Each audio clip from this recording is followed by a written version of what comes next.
Hello, welcome to this week's episode of Extra Time. Just two of us today, just me and George. And if you've never watched our fan cams before and you don't know who is who, George is the older looking one. You all right, mate? How's it going? Wow. See how it is. I'm very good, mate. How are you? I'm good, cheers. I'm good. George, I woke up this morning about five o'clock thinking, and I genuinely had this thought. I don't know, this is genuine honesty. This is hand on heart. I genuinely woke up 5 o'clock with this thought. I wonder where Mavropanos ranks among West Ham's best ever foreign centre halves. And I thought, you know, I think for me, number one is still Winston Reid. Maybe Kurt Zouma second. I think he's on the Mount Rushmore. I think you've got to put him top four in his current form. In his current form, yes, but let's not lie about it. He's been here a while, and it's only recently he started playing like he has. So, yeah, he's in the conversation. Should he carry on his current form? But Ogbonna for me is number one. The geezer was here for years and was outstanding for the most part. You had to play him next to someone that could marshal a defence a little bit, but he was the typical Italian ball playing centre half. And the fact that we signed him when he was like 26, I think, and we got so long out of him. And it was what, £7 million? It was a great deal. So for me, he's number one, followed by Kurt Zouma. Then Winston Reid, because Winston Reid, although he was good, his peak wasn't long enough for me compared to them two. And then obviously Mavropanos is probably in the conversation, as well. I did think about Manuel da Costa. I really liked him when he was with us. A little bit too young for me. Name of the past. I think he was with us. I was 9 or 10 when he came in, so I was just really understanding football, but I remember the name. I fail to believe you were only 9 or 10 when Manuel da Costa was playing for us. Maybe 19 or 20. Shut up. For the reference, I'm 26, and he thinks I was what? What did you say? You thought I was like 43? Oh, that was Tony who said you were 43. I said you were 39. I was crazy. Even so, I'm old. I'm older looking. Yeah, cool. The hairline doesn't help. Cool. Not that bad. You're being kind, adding another third onto my life. I need to start moisturising. Jesus. Skincare routine, as the kids would say. It's, skincare routine. I mean, it's other than that. I mean, I've had a Bilic, maybe. Bilic was a good centre half, but obviously didn't stick around very long. Decided he wanted the money at Everton. I mean, he tried leaving for Tottenham before that. Was it Tottenham? He wanted to leave for someone anyway. As a manager, great. As a player, he went here too long for me. He went here long enough, sorry.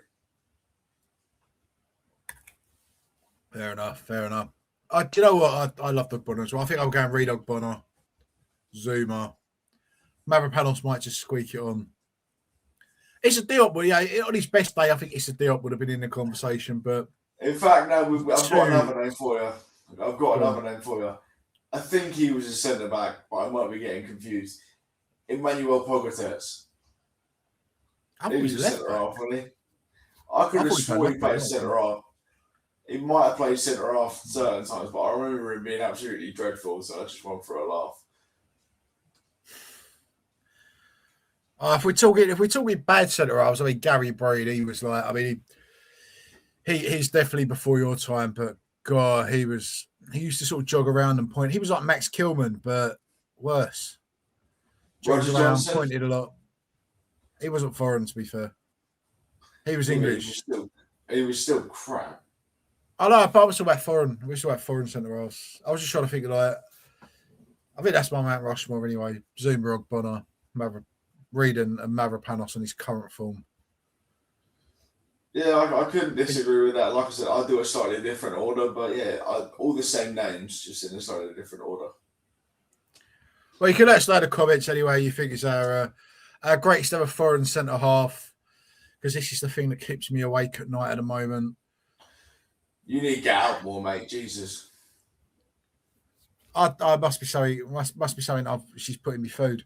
I didn't eat before I went to bed last night. Actually, maybe that's what it was. Maybe it's a lack of food in my stomach, and I started thinking about all that lovely foreign cuisine, and then naturally into foreign centre halves.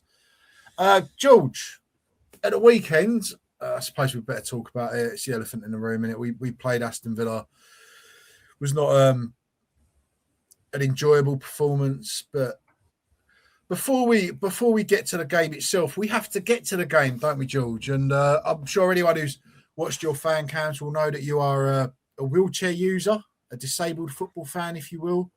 Yep. So tell us about your journey, because obviously you had some problems with the trains getting up that people like me probably wouldn't think about as an issue. But George, take it away. To put it bluntly, my legs don't work, and it's part of my brain. I was basically born with cerebral palsy. It was to do with a traumatic birth. I was born 2 months early, so I use a wheelchair to get around, that and a mobility scooter. But that does come with its challenges. I make a point of not letting my disability or wheelchair get in the way of living a full life. I mean, I've done 69 grams out of the 92, and I'm going away at the weekend with the boys, actually. So I make a point of it not getting in the way. But unfortunately, it got in the way the weekend just gone, because I was refused access on the 2 trains out of Luton, Gurtness and Pancras, because it was apparently too busy. Now, I put this to the guy who was getting me on and off the train. It wasn't his decision, it was the train manager. They were a nightmare.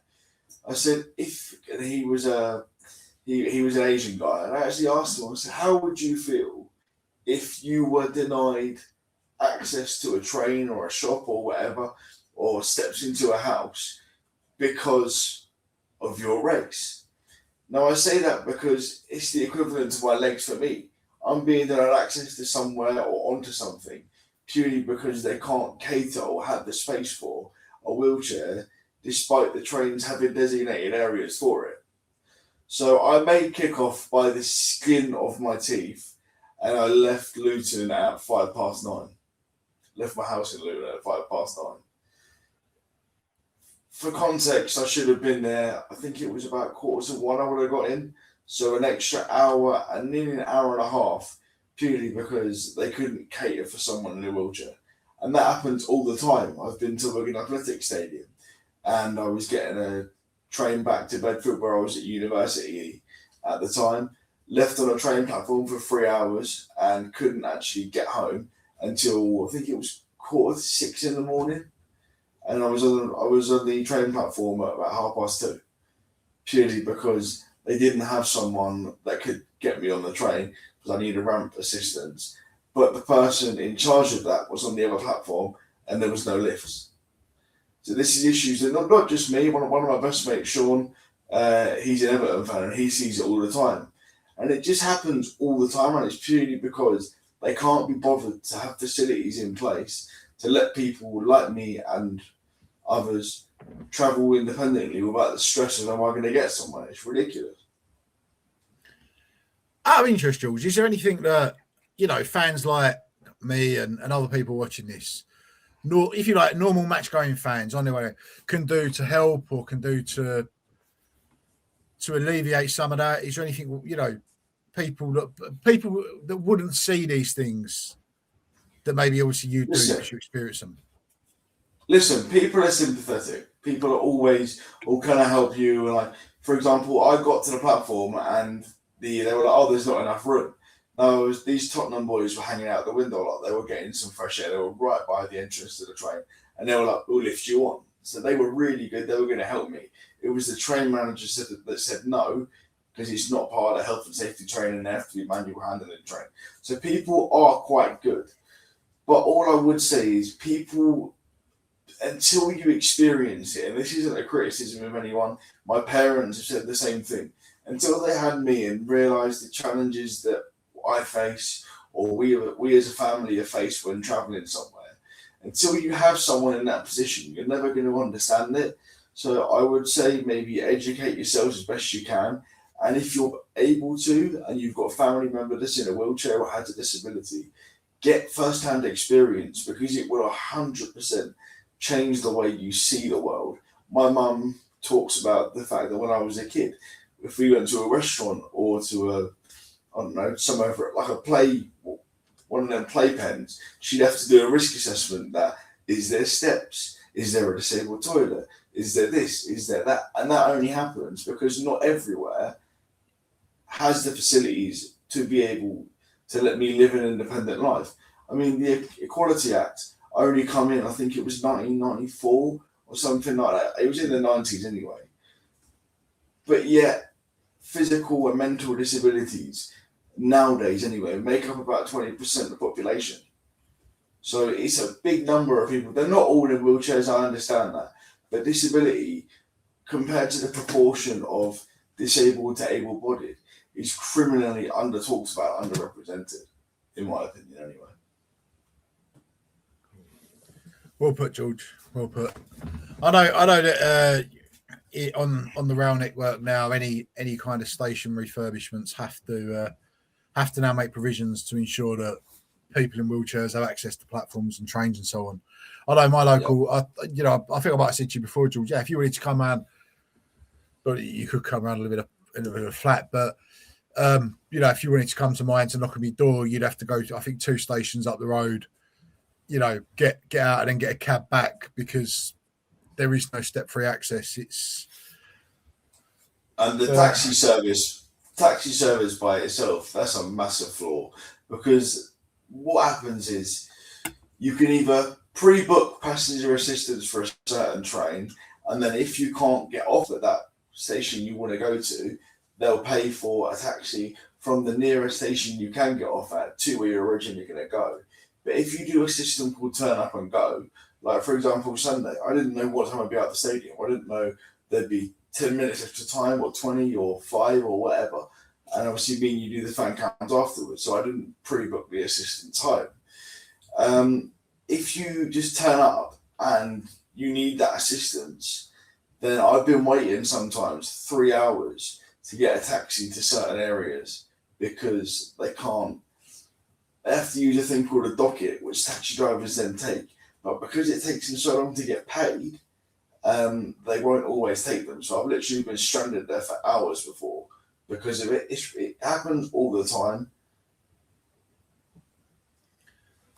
Well, at half-time, George, was you wishing you were still stranded on a platform? Because that first 45 minutes was as bad as I think I've seen it all season. Mate, honestly, I actually turned around to one of my friends who I was sat with, and I said to her, I was like, it took me the best part of 5 hours to get here, and I kind of wish I hadn't bothered. It was dreadful, wasn't it? We were awful from minute 1 to minute 9. We had 15 minutes at the start of the second half where we played all right. But by that point, the game was dead. There was no, and it proved again, without Somerville, you've got no genuine pace. Bowen's quality, but he's not quick.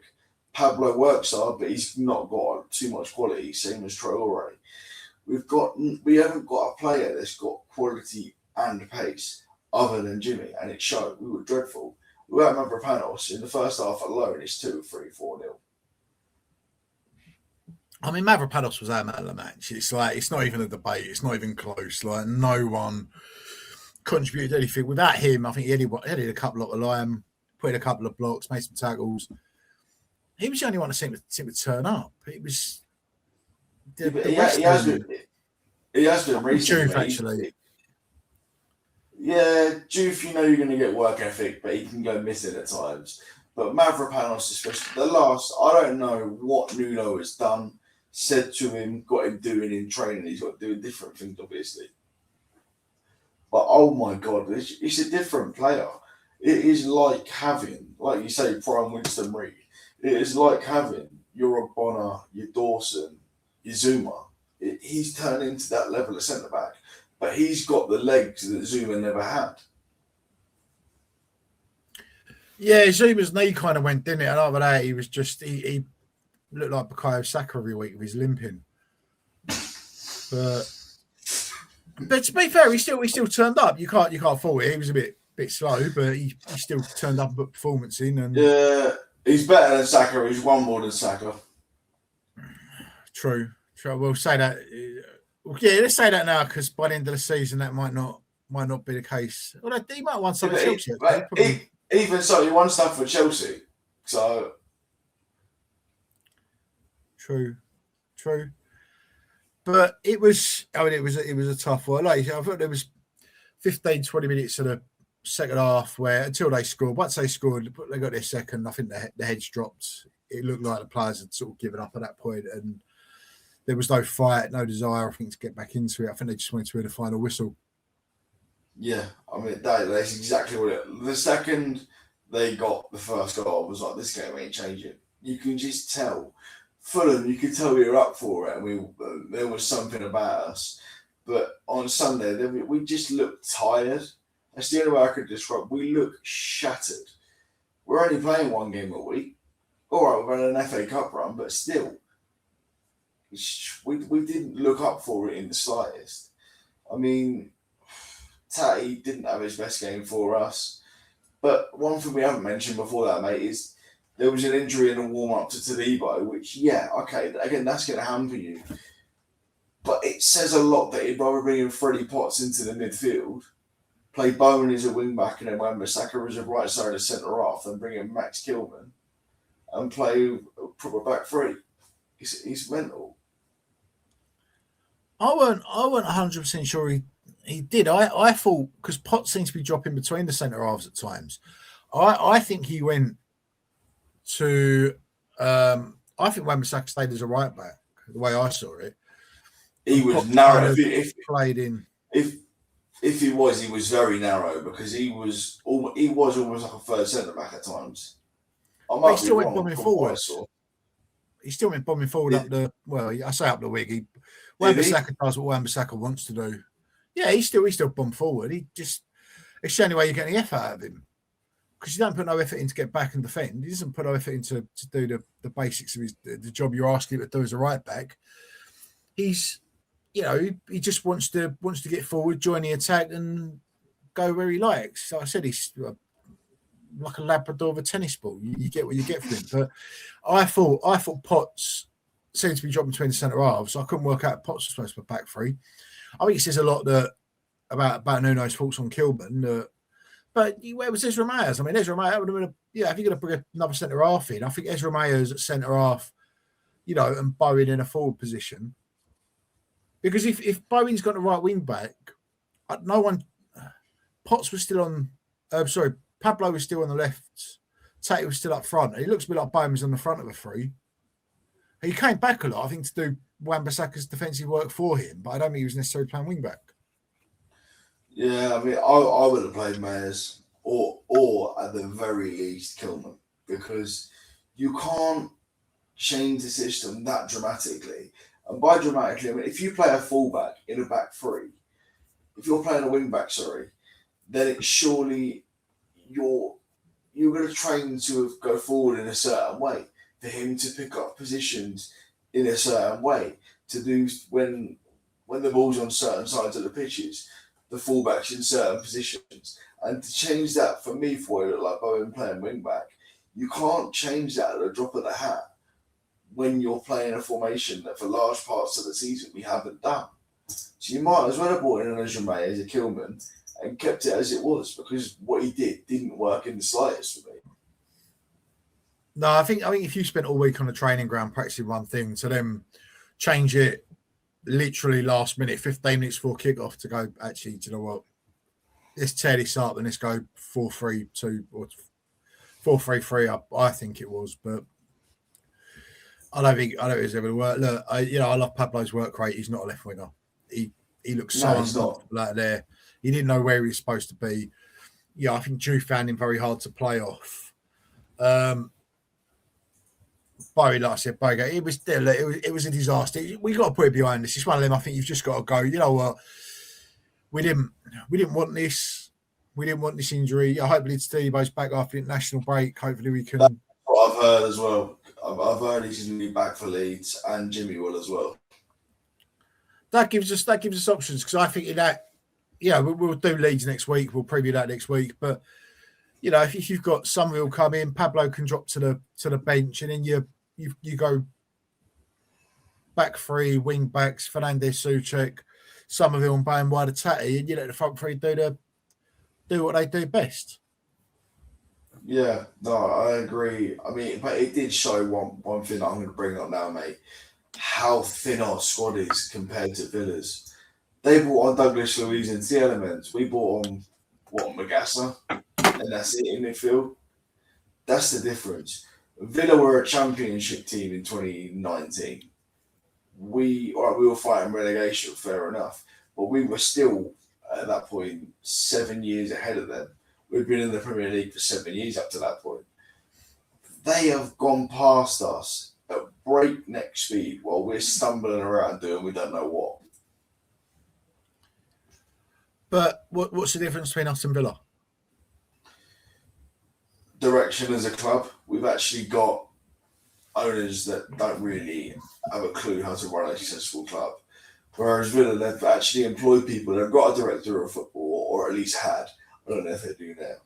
They at least had a director of football. They've got a strategy, and it's proven. They've got a world-class manager as well. Now, yeah, Moyes did amazing things before anyone says, "Oh, you're ungrateful towards Moyes."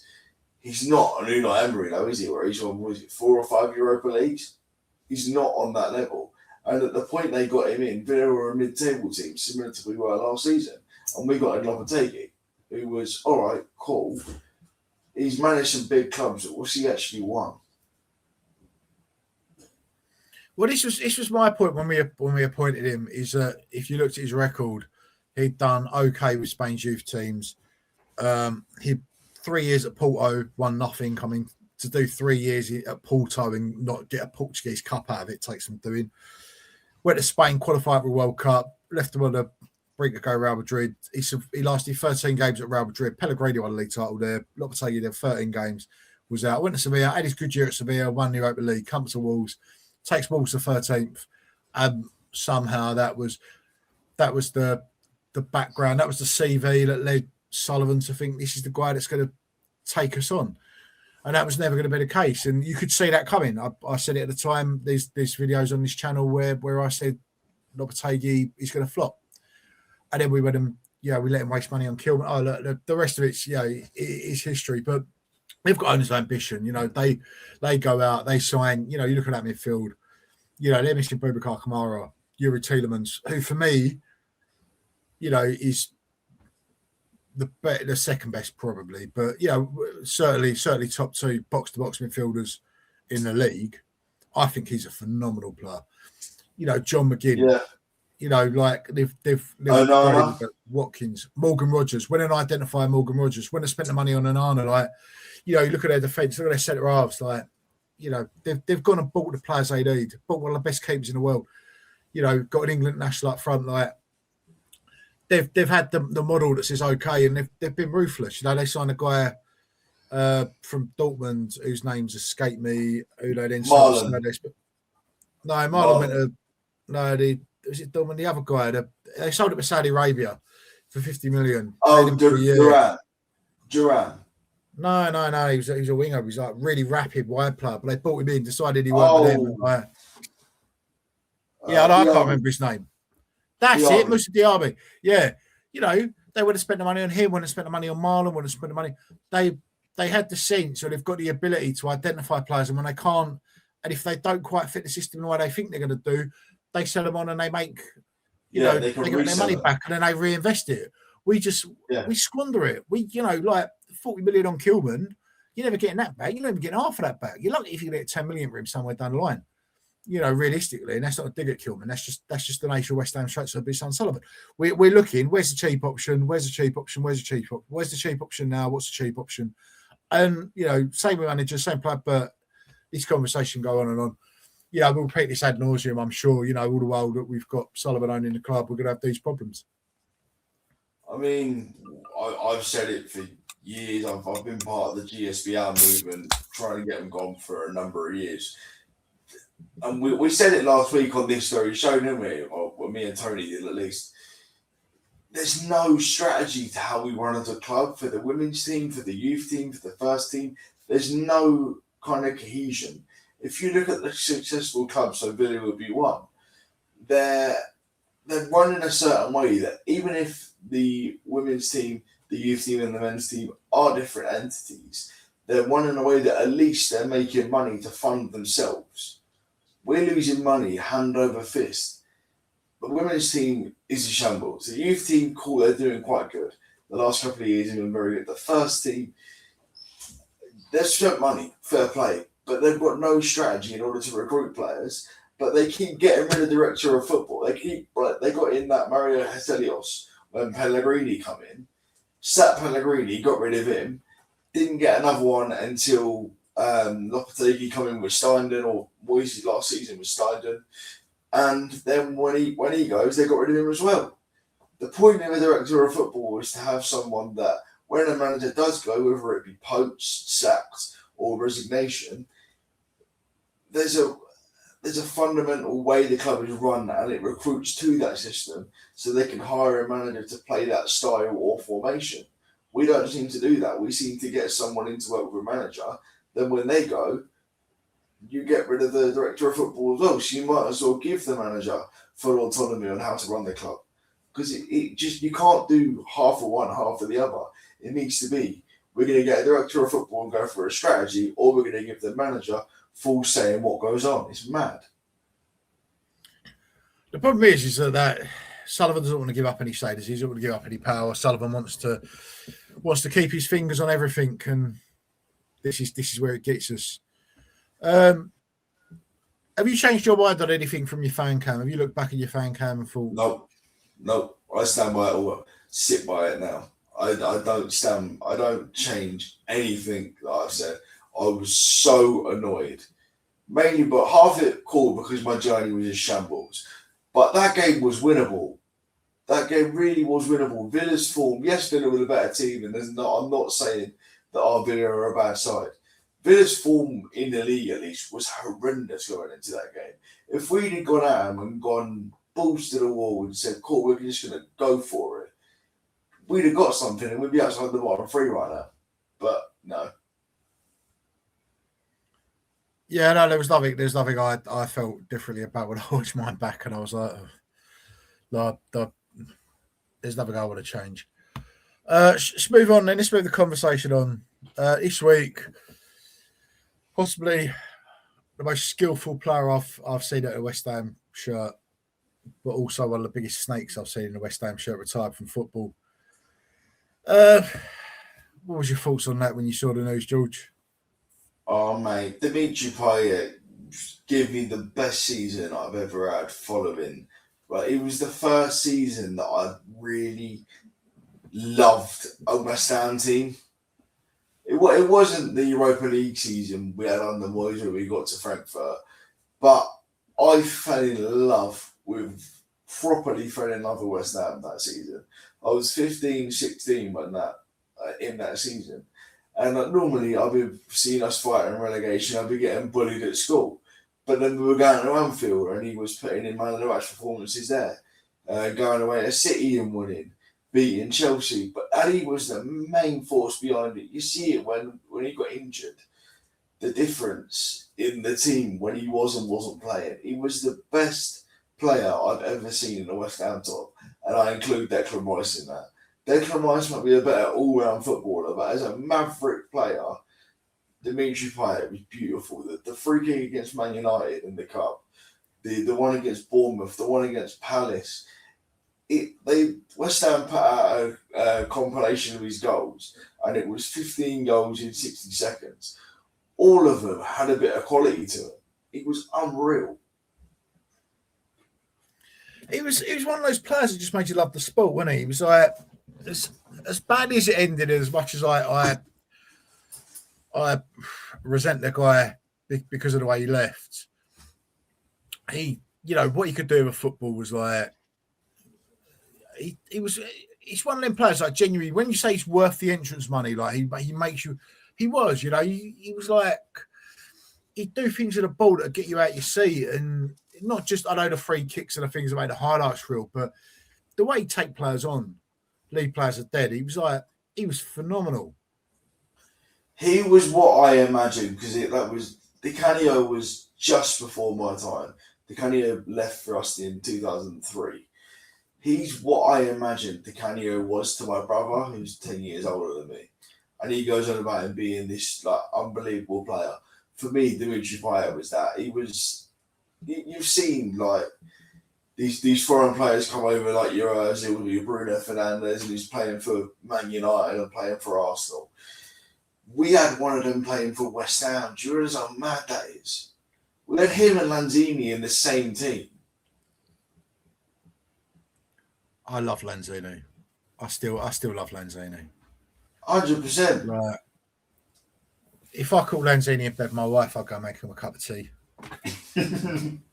Like he was. But anyway, we're not talking about Lanzini. We're talking about Payet. So he's. I actually wanted France to win the Euros in 2016. Once England got knocked out, I was like, I hope he does it. Yeah, same here. Go back to West Ham. But what was he got? He scored a worldie in one of the games, and like all you see on Twitter is just like, yeah, West Ham fans, West Ham are lucky to have him and all this kind of stuff.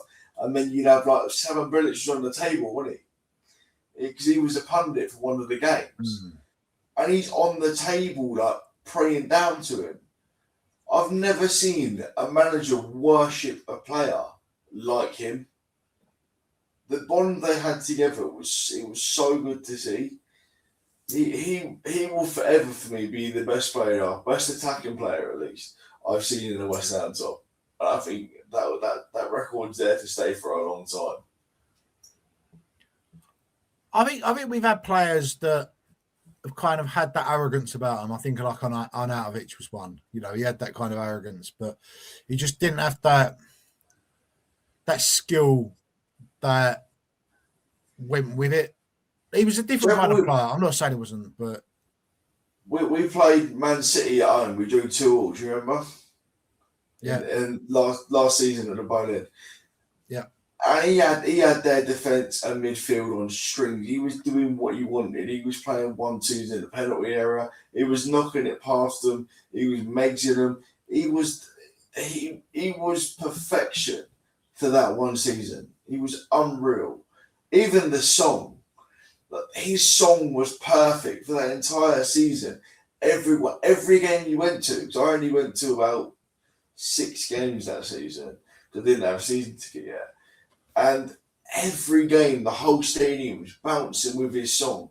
When's the last time you heard a group of West Ham fans or a stadium full of West Ham fans actually singing a song that isn't the Ludos or your Bubbles? We were singing a current player's song. I haven't heard that in a long time. Maybe Bowen's one in Prague. But in terms of a home game. Yeah, I was going to say, I think Bowen's the standout one for that. I think he's the one that I sort of comes to mind. Yeah, obviously he's got a song that. The only thing with Bowen's one is no one can sort of really time the oomph right. So you've got a, with the bass drops. Yeah. There's always a bit of confusion. Yeah, you always a bit of confusion. It always takes 2 or 3 goes before everyone jumps on and you get a oof, da da da da da da. So let's put it. So if you was have a 5-a-side team, a futsal team, I should let you introduce this. This was your idea. 5-a-side futsal team. I could imagine 5-a-side goalkeeper. I mean, 5-a-side like ball playing. Let's rephrase it to a ball playing team, not ones that can play a little bit. So for me, we Cresswell in defence. Do you remember Diamante, Alessandro Diamante? I remember Diamante. Yeah. So he was the original Payet for me. I was like 11, and he was unreal. So I'd have him in there, Payet, Lanzini, and Zerai. That team, that's just an entertainment team. You pay good money to go and watch that. And you're going to get some good goals, tricks and flicks out of it at the very least. What about you? I would have Payet, Di Canio, Joe Cole, and then I would have an England international futsal playing centre half. And see what Max Kilman can do with a futsal ball. Yeah, because obviously this isn't a joke either. He actually has played at a very, very, very high level in futsal. Interesting that national team. Yeah, it's mad that he's a futsal player. Like my university play futsal to a very high standard, to like national level. And the difference in futsal and football is mad. There's there's none of this lumping the ball forward. It is literally close control, bang, bang, bang, and it's so cool to watch. But I can see why he'd be quite good at it. He's quite a techie ball playing centre half. But you see the 11 aside, he just gets bullied too much. He wants too much time on the ball. I've never played for. Who are you picking at Golding? You have a goalkeeper in a 5. So who's a futsal playing goalkeeper that we've had? Do you know what I'm having? For his solo goal in Mark Noble's testimonial, I'm going to go Adrian. Adrian. All right. I mean, I'm going to go for someone a little bit different, and I've got an apology to make after this. I'm going to go from, just because he's my absolute idol growing up, because I couldn't play football. I used to want to be Rob Green so badly, so I can't leave him out of the team. But yeah, I've got an apology to make with regards to him. Do you remember last week I said he could be maybe a little bit boring to listen to? I listened to him on the podcast this week with Ben Foster. And oh my God, one of the funniest and most interesting podcasts I've listened to in such a long time. So I'm very sorry, Rob Green. Don't go listen to any other podcasts until you finish listening to this one, by the way, if you're watching this. Yeah, damn right. You can come on. I've never watched Fozcast, I'll be honest. It's not something I've got into the managers actually. If we're gonna check another podcast, I've got into that McCarthy and Pulis one lately. I think that's they're quite dry, but it's quite entertaining, especially when I have the right guest on. They've got to have the right person involved in it. Yeah, it kind of makes it. It's probably. I don't know if there's any others I'd recommend other than. I'm sure everyone listens to their own podcast anyway. I'm sure everyone's found the ones they want to listen to, and they're all listening to this, and they've all got good taste. If you're listening to this, you've got good taste in podcasts. Well done. Anyway, we're going to head an international break. England, Uruguay on Friday night. You're going to go, George, to do England games or? So I probably would have had I not been in Scotland this weekend on a boys' trip. Oh yeah. We're actually going to watch Scotland Japan on the Saturday. But yeah, I do tend to go, especially some of the lower key games for England. I went to the Wales game with my friends. They're all Wales home and away, so I went with them. But I find the international crowd so dull and so boring in New England. I'm kind of looking forward to that in Scotland, where because they're a smaller nation and they're in a good time in their history at the minute, maybe the atmosphere is going to be a bit different. Well, if anyone watching this is Scottish and they are going to the game, feel free to give George some recommendations as to where to eat and drink and where he'll be safe as an Englishman.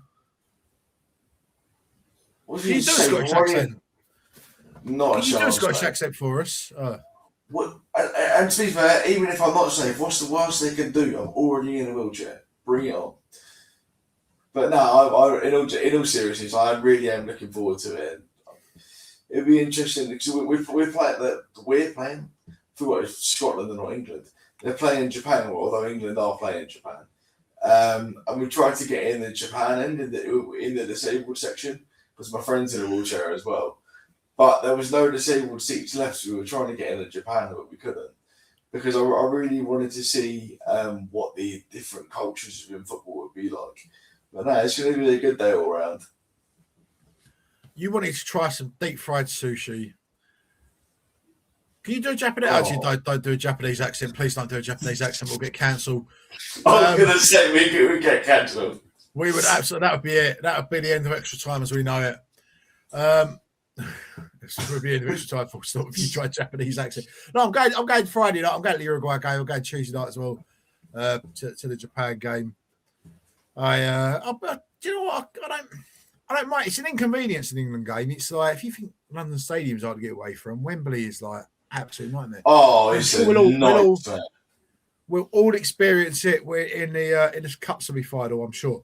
But I don't even with the England crowd. It's because everyone brings their own club loyalties. There is no real kind of England chant unless the marching band strikes up the Great Escape and everyone claps along. It's the national anthem. Yeah, I mean, so I'll give you an example. My best mates, like I said, they follow Wales everywhere. I mean, they went to the Qatar World Cup. They go all over the world following it. And the way that they speak about Wales being together and everyone's one fan base, when you go to certain England games, she's just like, what? There's nothing. There's no cohesion. The aways are a bit different. I know a couple of boys that do the away games, but it's so different.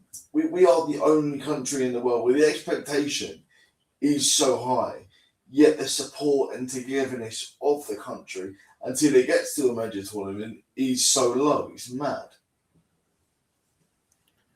They've got your mate's got a difficult couple of games coming on. They got Bosnia in it, and then they face Italy, winner of Italy, Northern Ireland.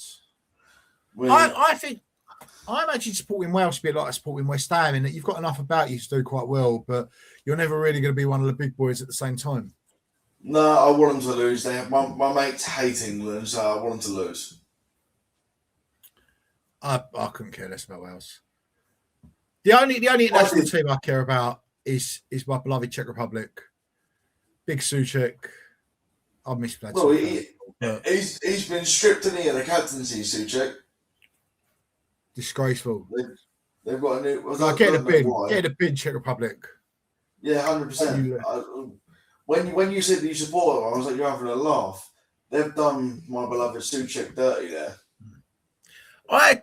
If it's not England, I always want to see West Ham players doing well. So, like when Northern Ireland play Italy, I'd love to see Callum Marshall get a couple of goals. Yeah, if you look at it as well, we got West Ham are quite well represented in the England academy setup. We've got, I think, Finn Hooper in the 18s, Aridis Golombekis, Finn Herrick in the under 20s. Finn Herrick in the 20s, yeah. Preston Fear and Josh Charler, I think, in the 20s. Yeah. I don't think Orford's in the squad this time around. He has played in England squads, but I don't think he's in England squad this time around. Was it captain of the under 20s or something? Possibly. I couldn't tell you. He should have been if he wasn't. I'll say that. Yeah. No, from what I seen the other day, he's a quality player. But internationals are just so boring, though, aren't they? It does make for a dull weekend, I think. If you're Saturdays is a good chance to go and watch a local league game. I saw the club put something on their website, on the official website earlier. So non-league day and identifying all the sort of clubs around East London and Essex where teams are at home, you can go and watch a game. I'd advise you to check that out if you're contemplating it.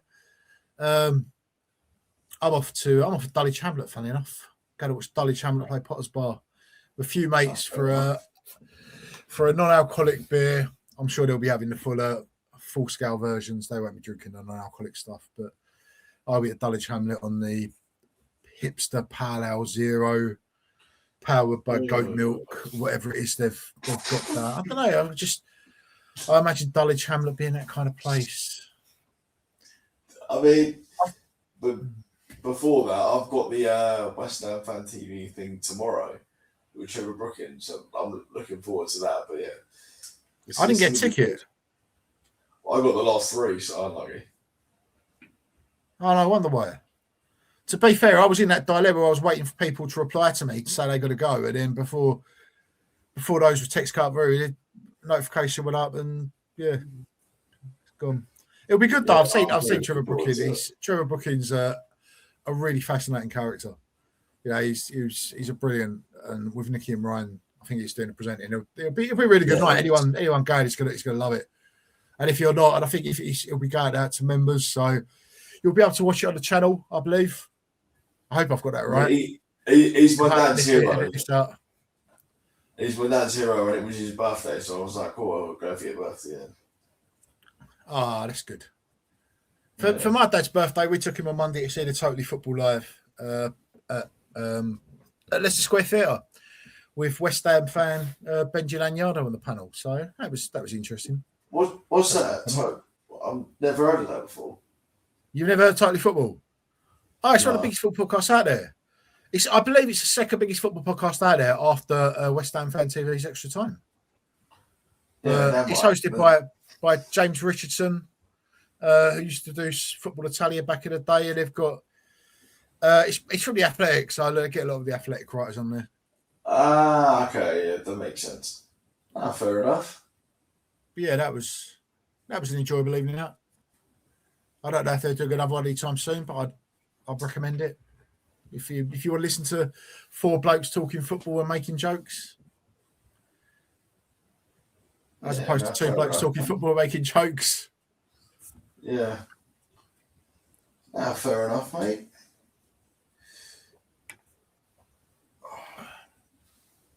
Well, you got anything to add? Other than the fact that we've got 10 days till the biggest game of the season, and I already feel sick about it, but we'll get into that next week. No, not really, mate. I think we're all good. Cool. Well, in that case, then, enjoy tomorrow night if you're going, or enjoy it if you're not watching this on Thursday night. If you're watching this, enjoy Thursday night. Enjoy the Trev Brooklyn event. It's going to be brilliant. And enjoy the other content the channel puts out. One thing let me say, come on, you Irons. Go on, you Irons.